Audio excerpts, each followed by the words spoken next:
Hi, o di ba? Hi daw. Guys, hello mga sis. Hello mga guys. Hello vlog. Bagong ligo ang inyong host for today. Ang ganda ng view pag ganito. Tapos bagong ligo ako. Nakaharap tayo sa araw. Kasi pag sa baba na sa malilim ka uupo, malamig mga sis. Ano yung hangin malakas.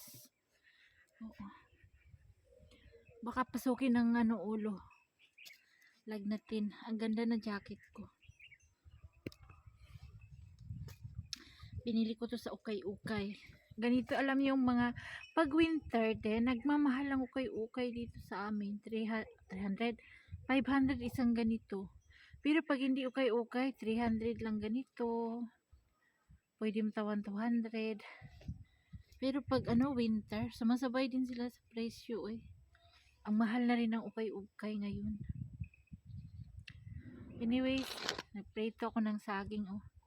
Ano to siya, yung latundan to siya na medyo saging at saka kape.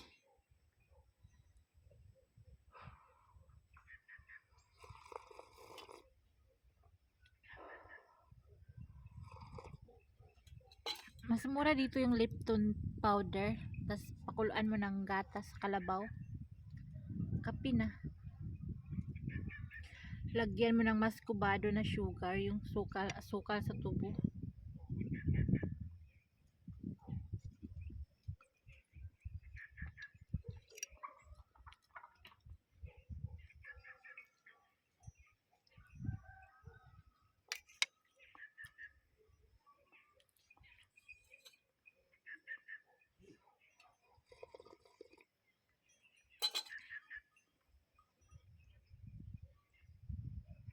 Yung aking garden kay green yung mga leaves, tapos yung sili na yellow, mamamatay sa lamig yung sili namin.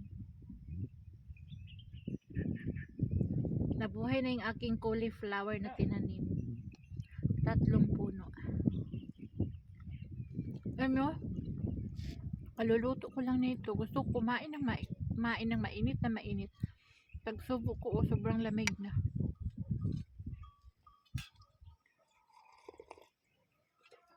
Gusto ko yung kumain ka na ganun no. Yung napapaso yung dila mo kasi malamig. Yung ipinapasok mo kung pwede palang nagbabaga. Mamaya wala ng araw to. Kapal na ang foggy. Start yung makapal yung fogs namin dito sa bukid mga 10. Pag 12 na ng gabi, kapal na. Hanggang 6 to 7 ng umaga. Minsan, walang araw, hindi nagpapakita. Sobrang fogs, sobrang lamig, sabayan pa ng umuulan. Agoy, si Elias, hindi na, kahit pag inom ng tsaa, hindi na tumatayo kasi sobrang lamigin ni Elias.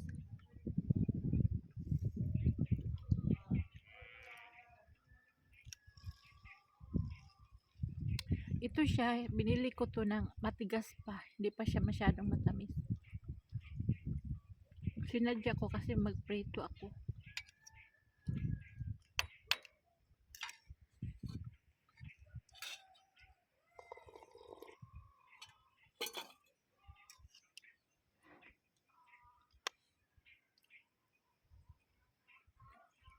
Ang daming gulay dito sa amin.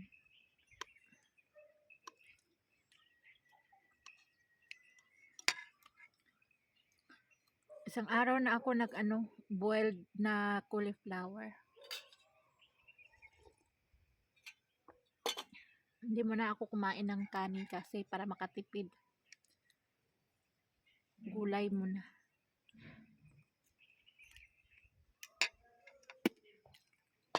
Yung isang ganyan, malaki, 100 rupees. Sa atin mga 20 pesos lang, 'di ba? per peso. Kapag ganyan, bili ka sa Pilipinas, maliit na maliit ganyan. Tapos ang ending, tinatapon lang kapag hindi binibinta. Kapag hindi nabibinta. Tulad ng Pasko, New Year. Sa daming hindi nabibili na prutas sa New Year, natapon lang nila. Dito sa Pakistan, walang tapon dito. Yung nasayang lang. May tapon dito, pero may pakinabang. Kasi alam nyo, pinapakain sa mga hayop. Sa kabaw, baka, kambing. Yan, yung tatlo na yan. Halimbawa, lahat ng bahay halos may hayop. O, binibili pa nga yung mga tapon sa tindahan, yung hindi nabibili na sako-sako. Isa din ako nag-aano kay Ilyas. Si Ilyas, si Ilyas, mahiyain to. Sabi ko, hingiin mo yung or bibilhin natin, pakain natin sa camping. Mahiyain yan siya. Ako talaga nag-uudyok niya. Sabi ko, bakit ka nahiya? Pagpaalam ka naman, hindi mo naman kinuha yun na wala kang isip talaga, no? Mag-aaway kami na.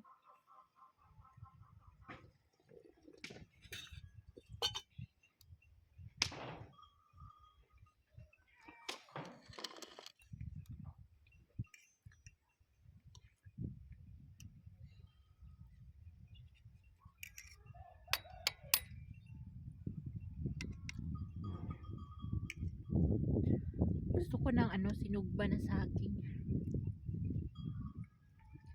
Ito na naman mamaya ang trip ko mamaya. Sugbahin ko na naman to.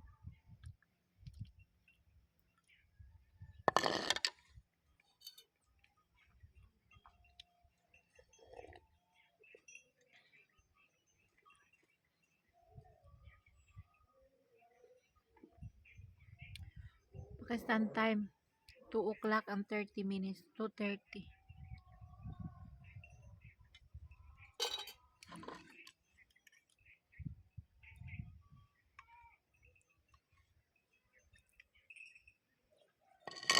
Solve ng tanghalian, mamaya na naman ako kakain mga alas 12 ng gabi.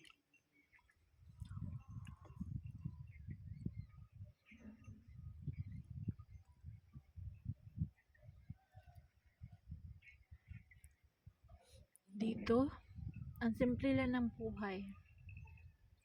Ang mga tao nasa loob lang. Pero pag sa Pilipinas, ang mga tao nasa labas ng bahay, nagbibidyoki, pag may birthday, wala kang marinig ng ganyan dito.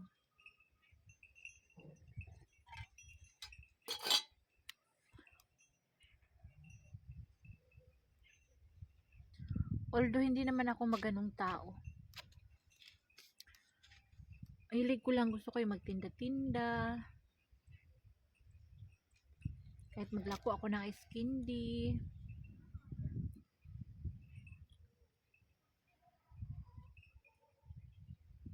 Dito magtinda-tinda ka, lahat ginawa ko na. Tinda ako ng ice candy, donut, pilipit, shakoy, tinapay, dati. Kainin lang nila, sabi nila, thank you, ang galing mong gumawa, masarap. Tapos yung kapital, hindi iniisip, o diba, hindi na ako umulit.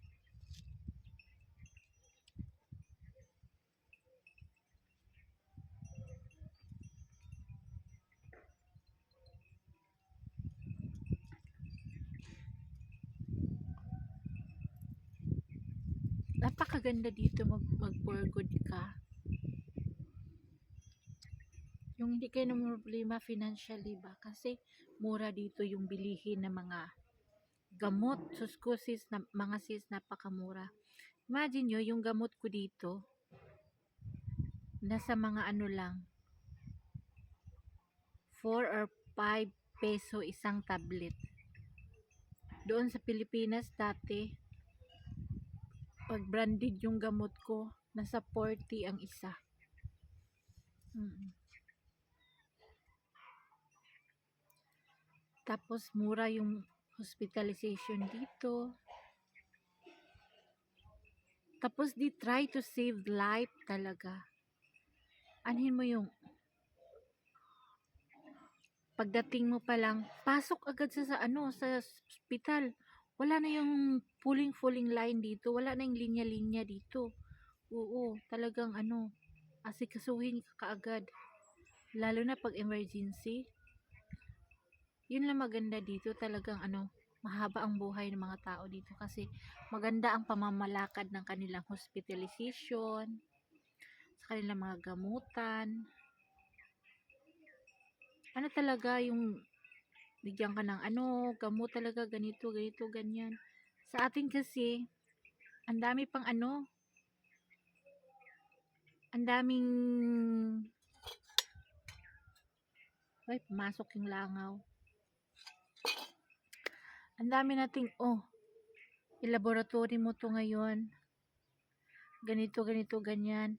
Tapos, ang result niyan, kukunin pa ng mga ilang araw. Dito, automatic, on the spot, kuha ng dugo, laboratory kaagad, on the spot ang result. Hintayin mo ng mga 10-15 minutes, ganyan ang result. Kasi nagpapacheck up na rin ako eh. Ganyan ang result dito.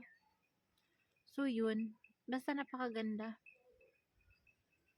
Mura ang gamot. One time, nag-hospital kami, kasi alangan man ng emergency sa kakapa mag-video, di ba? One time nakapila kami sa cashier. May isang una nagbayad, tas sunod kami, dalawang pasyente kami.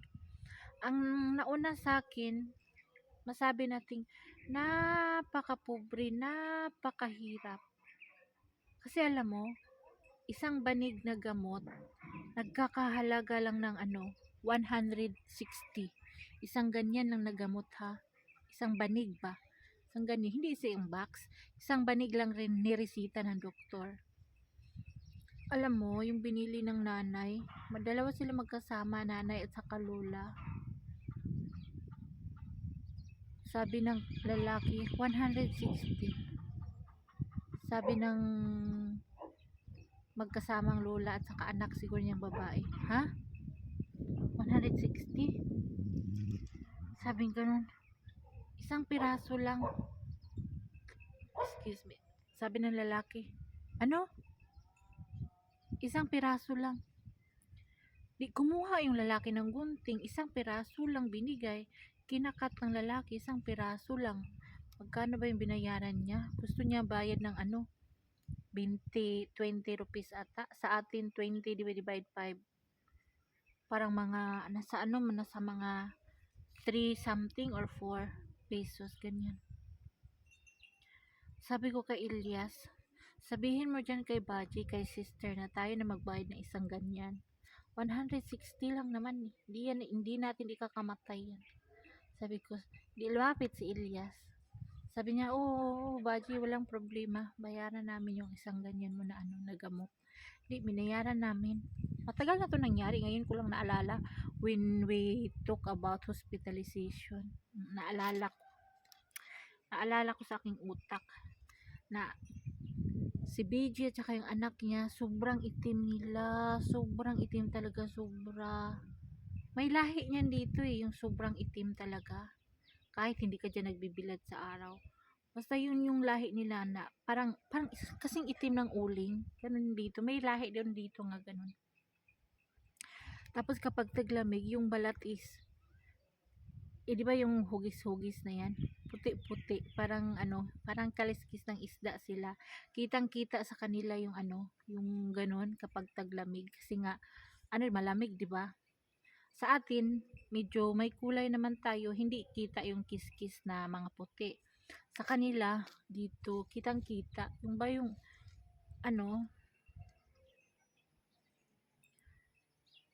yung talagang, hindi sila gumagamit ng lotion, yung ganyan, wala sa kanila. Kasi nga, di ba, mahirap, gamot nga lang, isang piraso, paano ka gagaling nun kapag ganun, bibilhin mo ng isang piraso lang, isang anong tawag nito, isang butil lang ang bibilhin mo, ang resita ng doktor, isang banig, isang ganyan. Tapos bibilhin mo ng isang butil.